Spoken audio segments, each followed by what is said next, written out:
Хуульч шуухай.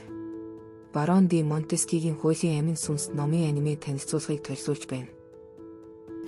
Монтескью нь Францын язгууртан, шүүгч, зохиолч, улс төрийн философиг үндэслэгчдийн нэг.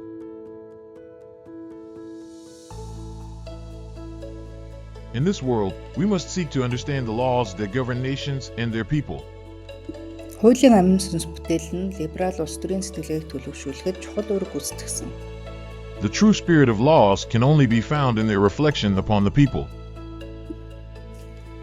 Монтескью нь зах зээлийн зарчимдаар суурилсан худалдаа арилжааг дэмжигч байсан.